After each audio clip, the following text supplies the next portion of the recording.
Hello, everyone, and welcome to the Flash Memory Summit 2020 virtual edition. This is a panel session on data growth and storage planning for a future of zettabytes.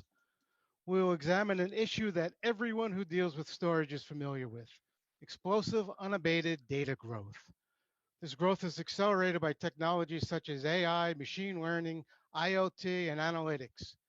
And we saw even more changes in 2020 due to a pandemic that altered the way almost all of us work. I'm Dave Raffo, Executive News Director for TechTarget Storage Sites, and I'm fortunate today to have four great panelists, some of them well known in the storage industry. And we have Lee Caswell, VP of Marketing for VMware's Cloud Computing Business Unit, Eric Herzog, CMO for IBM's Storage Channel, Craig Nunes, COO and co-founder of startup Nebulon, and Brian Schwartz, Director of Product Management for Google Cloud Platform. So I'd like to start off by having these four introduce themselves and tell us a little bit about what their roles are at their company. Let's start with Lee. Yeah, thanks so much, Dave, and delight to be here, especially with this elite panel. I'm as VP Marketing at VMware. VMware was early on known for abstracting, virtualizing servers, which led to the growth really of shared storage. And now through new technologies like HCI, for example, and being able to deliver a common software platform running on servers, we're able to assimilate the latest in flash technologies available both on premises at the edge and then now into the public cloud. So should be fun. Okay, Eric. Thank you for having IBM at the Flash Memory Center. Always love to be on these panels. So IBM, as everyone knows, is a large global IT company. We basically invented the storage business. The hard drive was originally invented in San Jose, California. Several of us on the panel are Silicon Valley people, so we're all familiar with that story. We are the second largest storage company by revenue, counting both storage software and external storage systems. Okay, Craig.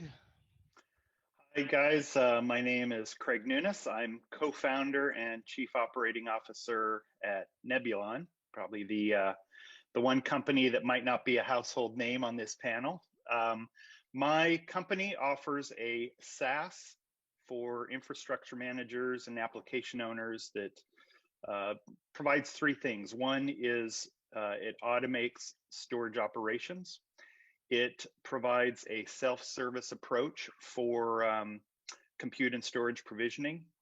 And it turns application server, SSDs, NVMe into enterprise shared or local storage for virtualized, containerized, or bare metal applications. And we call that cloud-defined storage, and it's sold and supported as a server option through Supermicro, Lenovo, and HPE. And Brian, I guess you would consider your company cloud-defined storage as well. Yes, I think that's a fair statement. So Brian Schwartz, I'm here from the Google Cloud team. I work on the storage portfolio here at Google Cloud. It's super fun and exciting. I've actually joined the company 5 months ago. I have a fairly long history myself in enterprise storage, kind of prior to coming over to the cloud. So it's been really interesting to kind of see the dynamics and what's the same and frankly what's different. And I'm also super excited to be here as part of a panel. It's a virtual panel, and I've only been at Google 5 months. So I've had a virtual onboarding. I still have yet to meet one of my colleagues personally. So that's a 2020 story if there ever was one. But super happy to be here talking to all of you today. Great. So it's no news that data is growing rapidly every year. IDC, other people upgrade these numbers, and we're up to zettabytes now. I remember when it was petabytes, but it just keeps growing. But I think what we're seeing this year, there's been a lot of unique challenges, as almost all businesses have changed the way they work with remote work and people staying out of offices, as several of you have mentioned. So from your companies, how are you guys seeing the way COVID-19 has changed the way people buy, provision, manage storage, and how much of these changes do you think may be permanent? We'll start with Eric, since you guys invented storage, and you're a good guy to talk about how it's changed this year. So we've seen a couple things. First of all, the hot buzzword, everyone's going to hear it, is digital transformation. This is a digital, basically, trade show. I did a webinar for 89 end users yesterday, and that was basically a seminar, right? That would have been at a hotel. Lee would have been there serving a beer, just like we did in the old days. And that's how it works. So it's changed. So the digital transformation has accelerated dramatically. There are certain aspects to storage, though, that I think remain the same. One is an extra emphasis on being able to manage your storage remotely, because not everyone can go in. Many of the larger enterprises were already doing that. They'd have data center A managing storage in data center B, because there was no storage people in data center B. They were all DevOps guys. But now everyone's doing that from home. Second thing, of course, is the capability of having high availability and reliability. It's even more critical. So many companies now that might take a PO or get a fax or have the sales guy go out can't do any of that now. So if the storage goes down and is not available, that's critical to the business and has become extra critical to the business from what it was. And it always was critical in almost every company, but now it's like uber critical, and you can't fail at all. Got to stay up, got to work. Data can't go bad. And then the last thing has been, although cybersecurity was critical, I'm sure everyone on this panel working from their house has been attacked at their house. In fact, I may have malware. And that's because someone attacked me.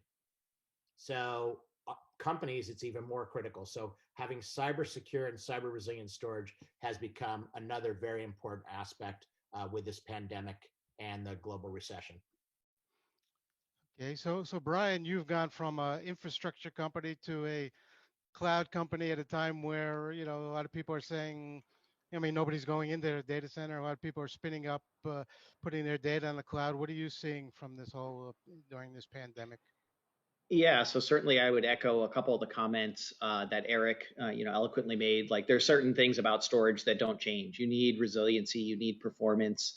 I do think there are a couple things that are different, and certainly, it's been an unfortunate, story for the pandemic this year, and I hope everyone out there is, healthy, and their businesses are also healthy.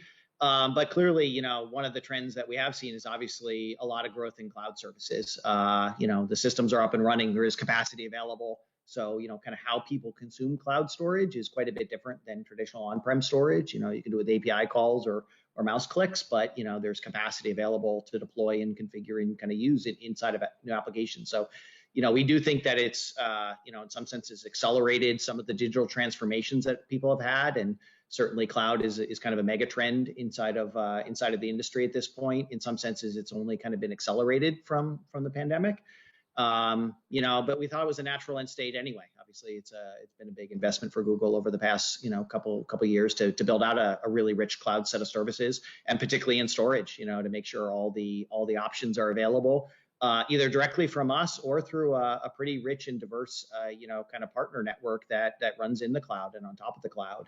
Certainly, Lee and I have done some work together in the past, and some of the other companies here, have the opportunity to build cloud services. So I think the kind of line between on-prem storage and the cloud, it continues to get blurrier over time. And part of that's because most in our enterprises are adopting more cloud services. So Lee, you're a virtualization company in a virtual world. So what are you seeing in this year? Who knew virtualization would be understood by everyone now, right? So I think one of the things that we're finding, right, is that people who understand data really have a relevant opinion in this world. Why? Because it turns out like the data is hard to move. It's not fast or free to move, right? It's stateful, right? Which we talked about, things like availability, resilience, right? Backup, DR. These are all elements that have been historically important. I do, while we agree on a lot of things, I disagree with Brian on the end state somehow being like into the cloud as the end state. That's not our view. And that's, customers that we talk about, particularly as you look at the edge exploding and data needing to be distributed across the environment for reasons of bandwidth, economics, and sovereignty. It's my view that, the data is going to be important, not because we do all the things we've historically done, but because we're allowing people to take advantage, get insights from the data itself. On that, I think we'll all agree, right? It's the value of how do you get insights into data. Our view is that has to be distributed across the hybrid cloud. and that we're going to have customers looking at how they get the easiest experience across that, and in a multi-cloud world, how do they do that without refactoring, replatforming? And so I think our view is the applications are driving the need for a distributed hybrid infrastructure that supports data. So Craig, you guys started up during a pandemic, and how has that been received, and what are people looking to do with this new technology you're offering? Yeah, so I think one lesson we can all take away, and it jives with a lot of what the folks here are saying, which is if you look at consumer tech, and so I'm a home enthusiast for kind of smart home technology, and if you look at the case of Nest thermostats, for example, a Nest thermostat will change temperature in your house 1,500 times a year. So big house like Lee has, with 3 thermostats, 5,000 temperature changes a year. And all of that's driven out of the Nest Cloud or Google Cloud, to pay homage. And that enables a whole bunch of capabilities, not just keeping your house at the right temperature. When was the last time you knew about a thermostat software update versus, in storage today, how much you spend time updating software device by device around the data center. With Nest, you get remote monitoring and alerts and remote administration when you need, and simple automation. If you can, consider those capabilities as part of your storage infrastructure, imagine the operational savings that you can put in place. Gmail, Nest-like storage software updates, AI-assisted remote monitoring and administration, one programmable endpoint in the cloud. And I'm talking about doing this for your on-prem data. There's a lot of stuff you can already do with your cloud-based data, but for on-prem data, and data shows that mission critical data is still massive on-prem. These are a way to support a remote IT workforce during crazy times like we have today. Okay, so we know, the last couple of years, the trend has been that unstructured data seems to be the fastest growing data. And, so conventional wisdom is that for unstructured data, it's bulk storage, file data, and object storage are picking up, the slack of traditional SAN. How is that changing the way people store and manage data? We'll start with Brian. Since you guys see a little bit of every kind of data. Yeah, we certainly do see all types of data, but one of the interesting things in the cloud is just the prevalence of object storage. It's used for a lot of primary storage applications. I think it's a well-known fact at this point. Big analytic systems often run in object storage in the cloud. So I do think there's some interesting changes and evolutions and a higher growth in object storage. And I know a couple other folks on this call, make object storage and appreciate the trends. One of the things I think that's really different about it is if you just think about how capacity planning and management is done, it's not that you don't need to think about it in the cloud. You still do, particularly from a cost perspective and things like this. But some of the, I'll say, to go back to some of the, comments Craig made, there's some of the operational tasks that as a customer, you're kind of free from a little bit in the cloud. And it's like actually deploying the capacity. Okay. You don't really need to worry about that. There is capacity in the cloud. It's not infinite, of course, but for most people, it's available at the click of a couple buttons. So you still need to think about capacity planning, but there's some subtle differences in terms of, the focus and the task. So I think that's an interesting dynamic that will continue to play out. Eric, IBM also sells all kinds of storage out there. What are you seeing more people go to objects to deal with unstructured data? Or? Well, we make sure with what we do that we support file, block, and object. We have arrays where the software is pre-embedded. We sell all 3 as software-defined storage only, where we don't sell any infrastructure at all, and they get their own infrastructure with our software.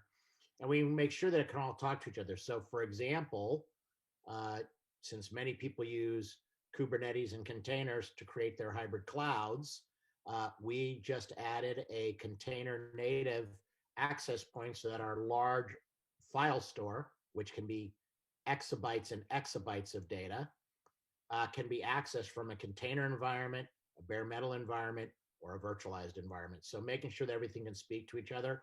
Our Spectrum Scale or our Elastic Storage System, which are file, can seamlessly move data to S3, can seamlessly move data to IBM Cloud Object Storage. Our file software is available from AWS. We recently announced our modern data protection software can now tier to Google Cloud. It was already able to tier to the other major clouds, IBM, AWS, and Azure. So now all the 4 largest clouds by revenue, we can just automatically see it as a tier and move data back and forth. So for us, what we've seen is you've got to make everything transparent, everything movable back and forth between file and object. Object being able to see files. We announced actually that capability for the file structure in a container environment just this past Tuesday.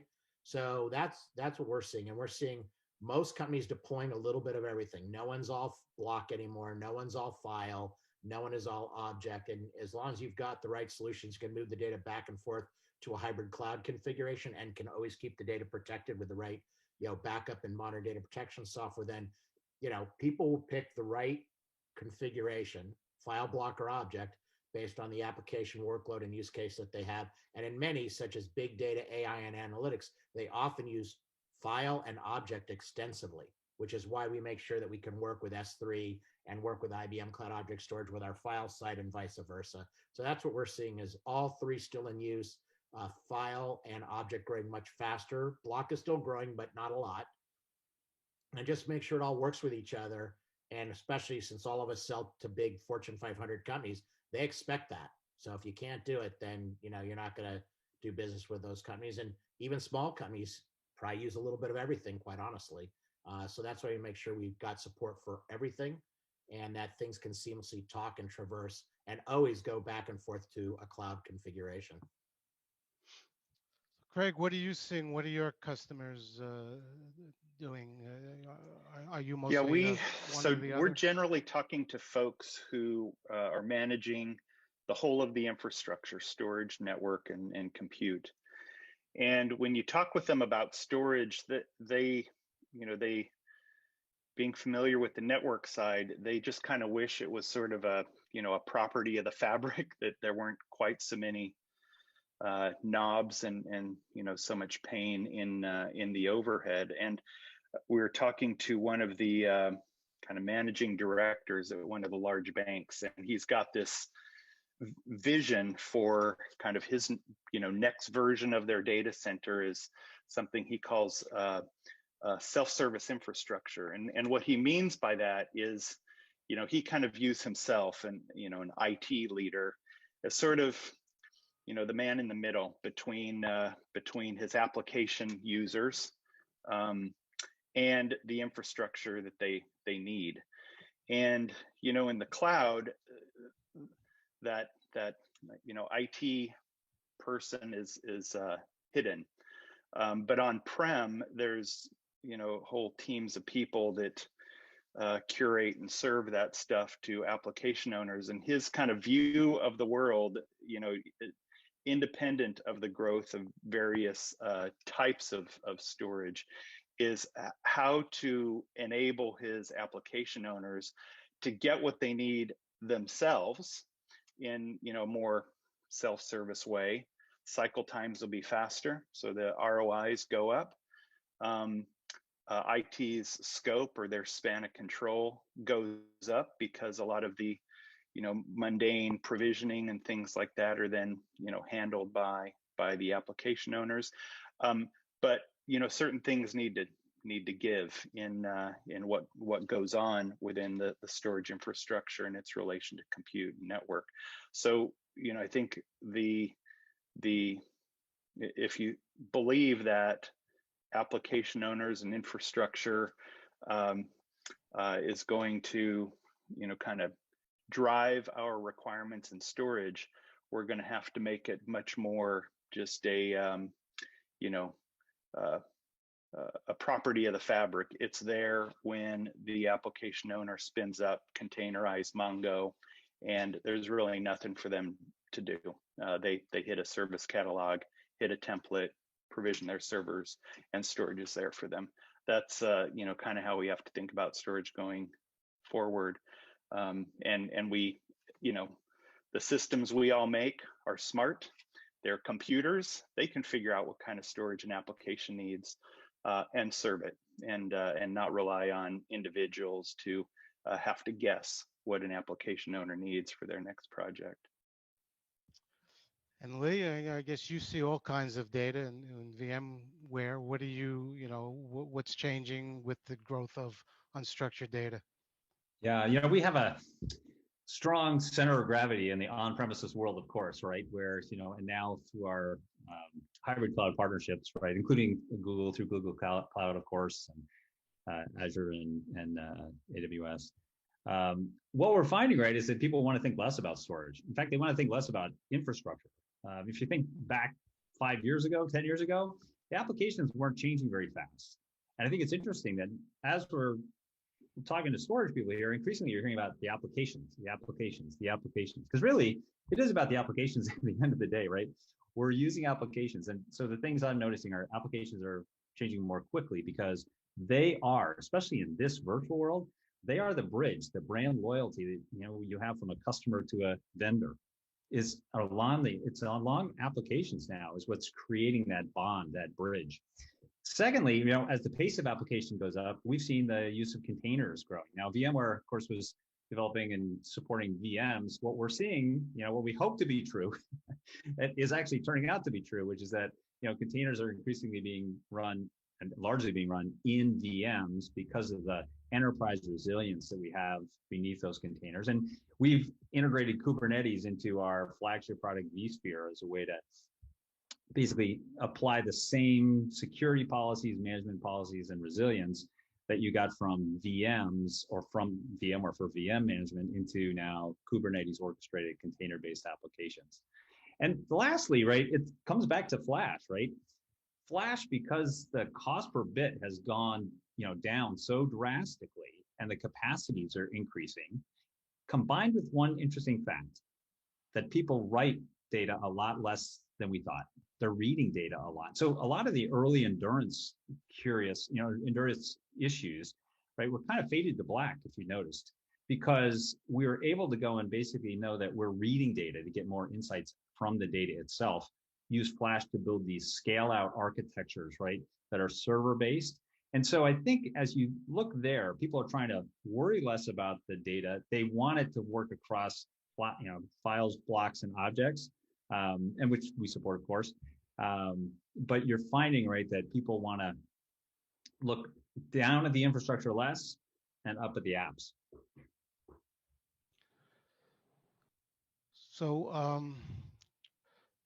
So Brian, several people have mentioned the cloud, more data moving to the cloud. What applications are you seeing the most moving out to public cloud?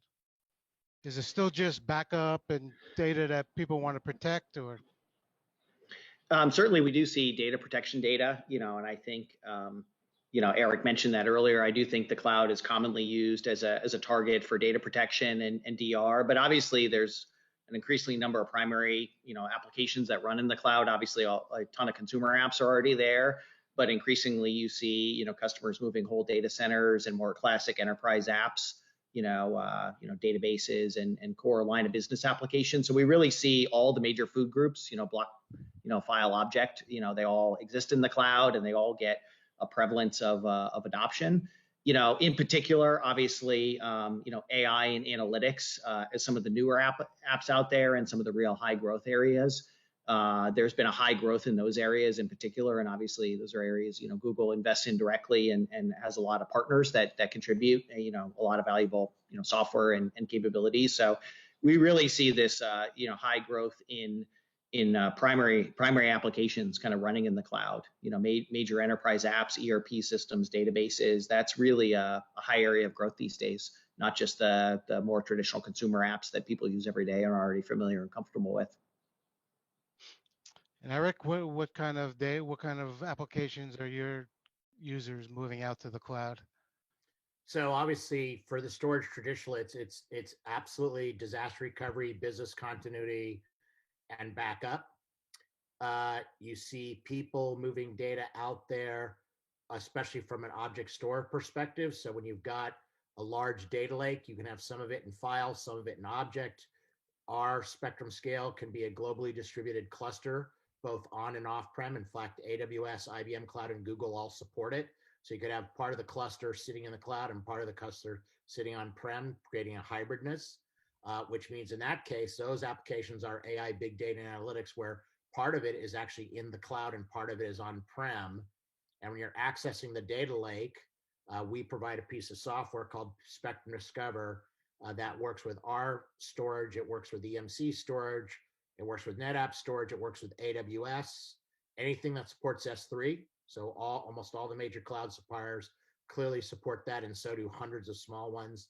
From the container environment, Red Hat, OpenShift, and Ceph. So what we can do is basically have this software that will traverse all of those data sources and tell your AI software, your analytics software, your big data software through an API where to go grab it. And it could be on our storage, it could be on IBM store or EMC storage, it could be on NetApp, it could be sitting in any cloud provider that supports the S3 protocol. So we make sure that people want to, for AI big data analytics, it's often a very distributed model. And often what you're doing is, again, hundreds of petabytes. And we have probably 25 customers now that have an exabyte in production, an exabyte.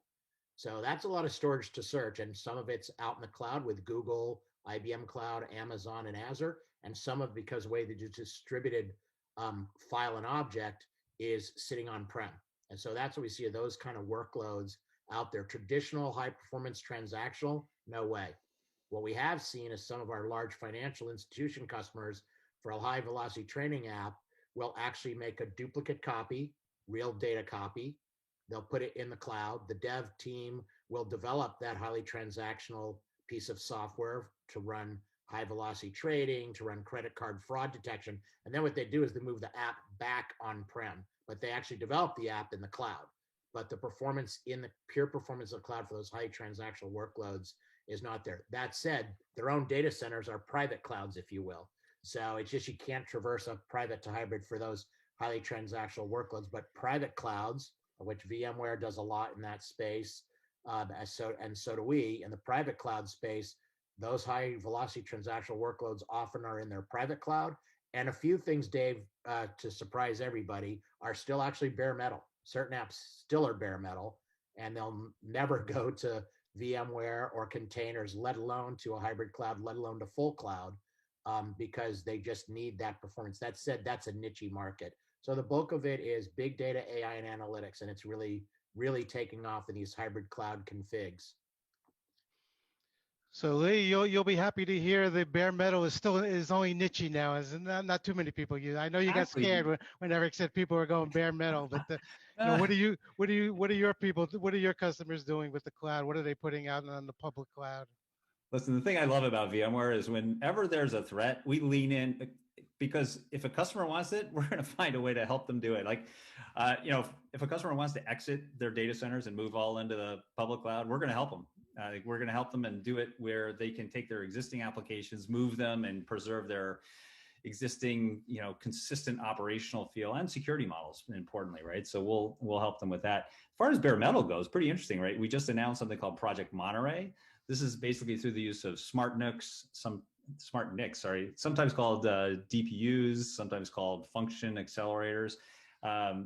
This technology basically allows you to preserve precious CPU cycles. So we're basically allocating silicon cycles so that we can offload some of the infrastructure management, and for the first time, extend VMware infrastructure management, wait for it, to bare metal.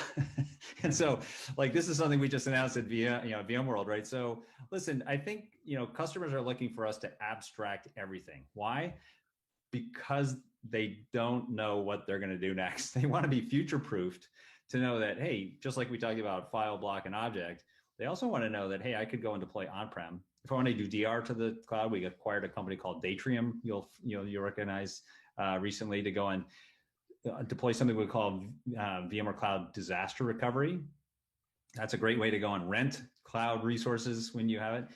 But the message overall is this: it wouldn't be smart to ignore the incredible investment and the value of the public clouds.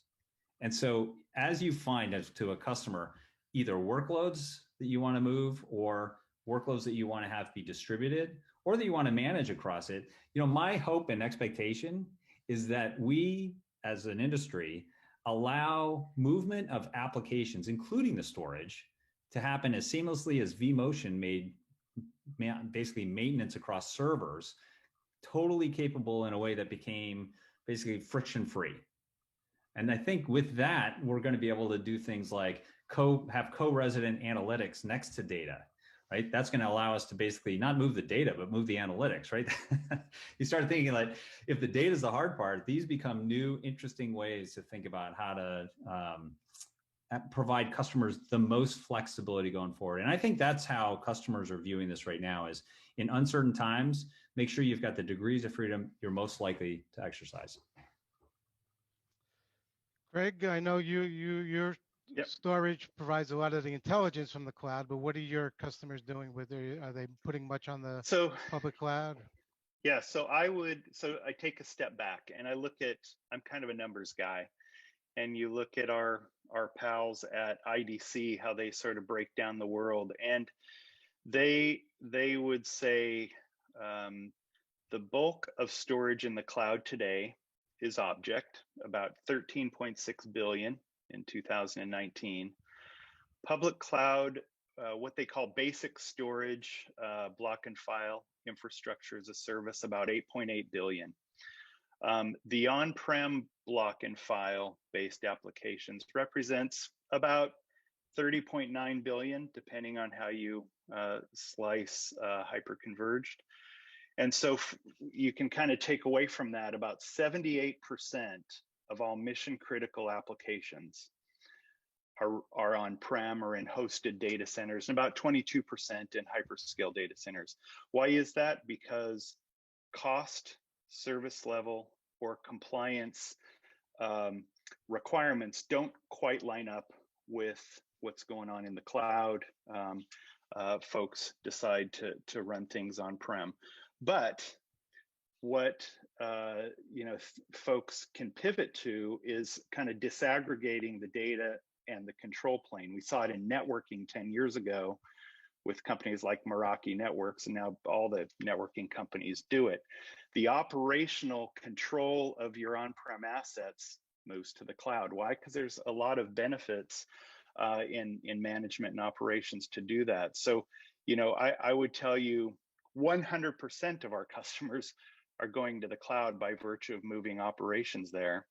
However, their mission critical data stays on-prem. And in fact, to Lee's point about Project Monterey, to do this, to separate data and control like that, we've moved to, an approach where we have a endpoint that runs in the customer's application server that runs the full enterprise data services stack on that PCIe device, and then is controlled by the cloud, and that's something that we are doing today. So this isn't something that the data center could pivot to. This is something to keep an eye on. I think with what VMware is doing with Project Monterey, a huge endorsement of these kind of new computing models, and this approach allows this shift to cloud-based management for storage, which otherwise can be hard on both the monitoring and administration sides. So I think that we're in the midst of a big shift, and again, I think what's going on in the world right now is only accelerating that. Okay, so Eric, you mentioned this as a firsthand experience, having malware and somebody attacking you. So with all this extra data, what are you guys doing to keep it safe now? Well, the smart storage company is building cyber resilience into the storage. So we encrypt everything. And in fact, with several of our storage arrays, we've built in hardware encryption So when you're encrypting and decrypting, there is no performance penalty. The application runs as if it was never encrypted. So the CSOs, the CLOs, the CFOs, the CEOs all know about this. It's all over the newspaper. For those of you that don't know, University of California, San Francisco engaged in COVID research. It's the medical university for Northern California, but part of the University of California system. They had a ransomware attack the week before July 4th. It was in the local papers. I think it made the national news. And guess what? Because some of the research was COVID, they paid it right away. So it doesn't matter whether you're big, medium, or small. It's not if you'll get attacked, it's when.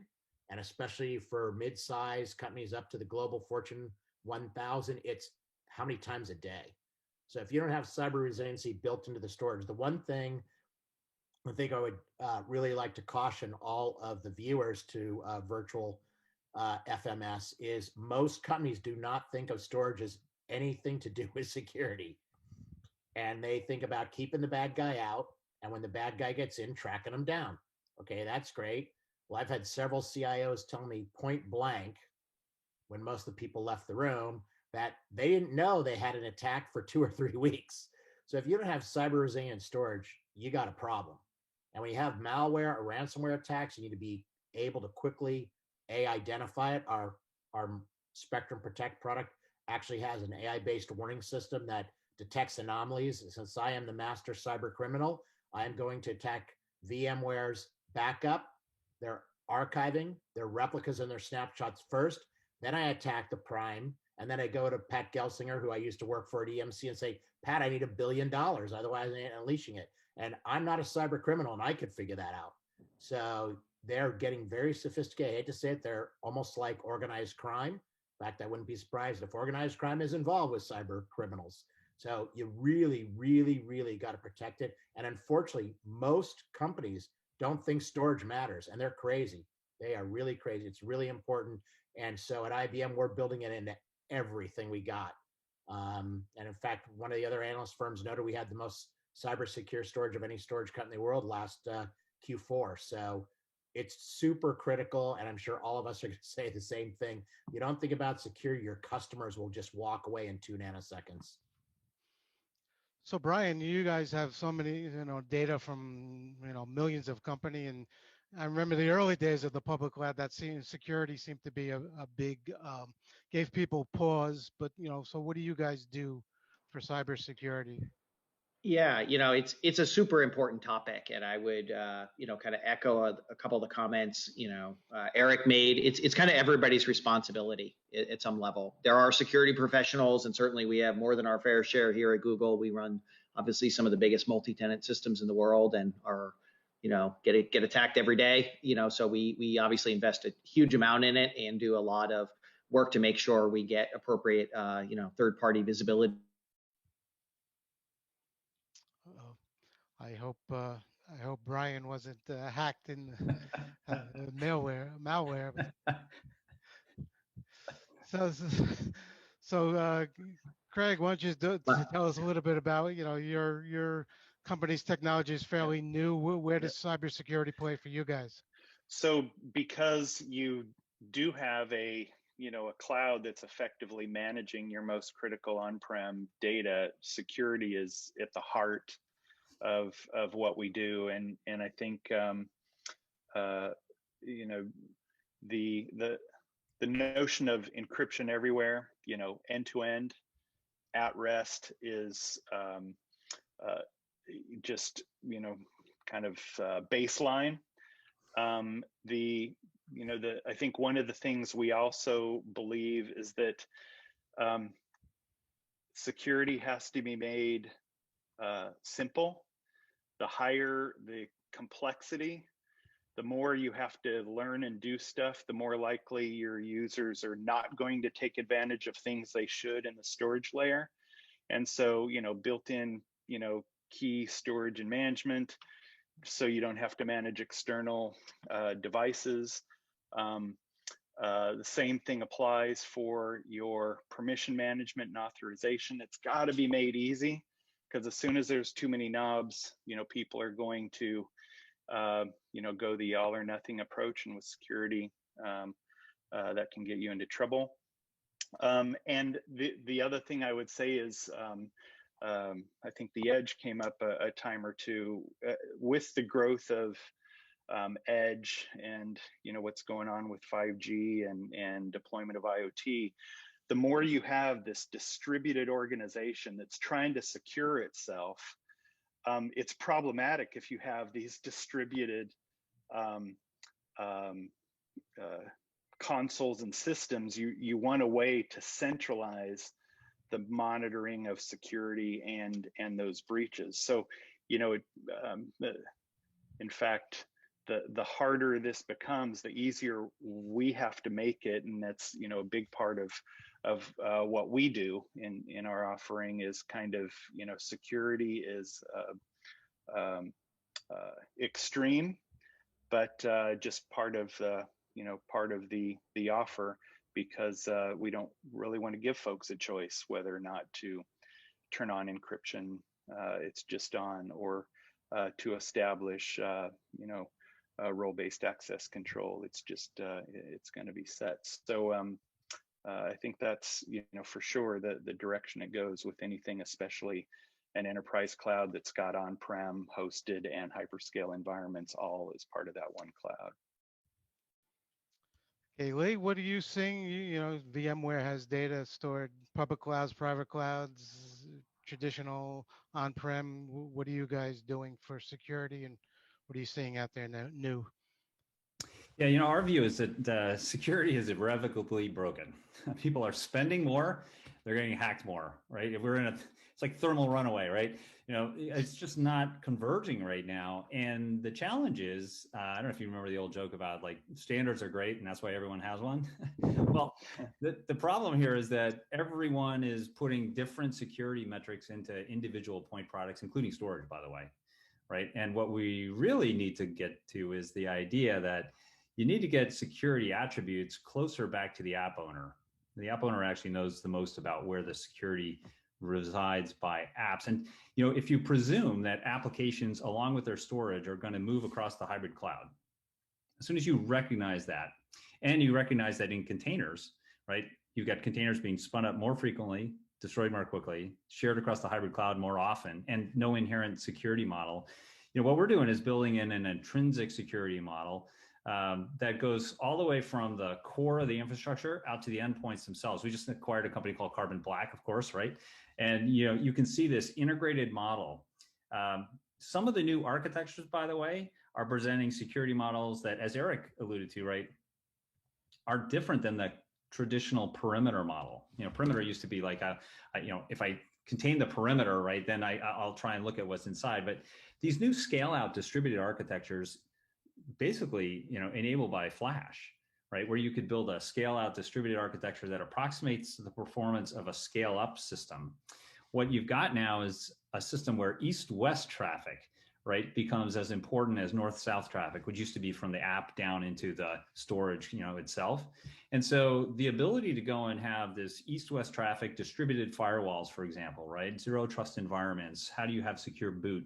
How do you go and deliver all of that and presume that it's going to work across the hybrid cloud? This means you have to basically have a core reactor someplace where you have intrinsic security built in. And that's our architecture, right, is one where you're applying security policies, right, by VM, by container, and then allowing them to basically move across the hybrid cloud with this consistent model.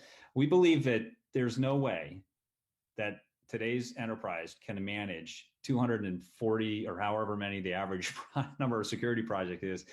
And no matter how easy any one of them is, it can't be easy enough to go and ensure an end secure system. And we think this is really fundamentally a new re-architecture that the industry is going to have to come to. All right, guys. Well, this has been a great session. You've covered a lot of ground, a lot of interesting views. One of many great sessions at the Flash Memory Summit. So I thank everybody for participating, everybody who's watching. And now that I've asked all my questions and haven't been able to stump any one of you, it's time to open it up and see if we have any other questions from our viewers out there.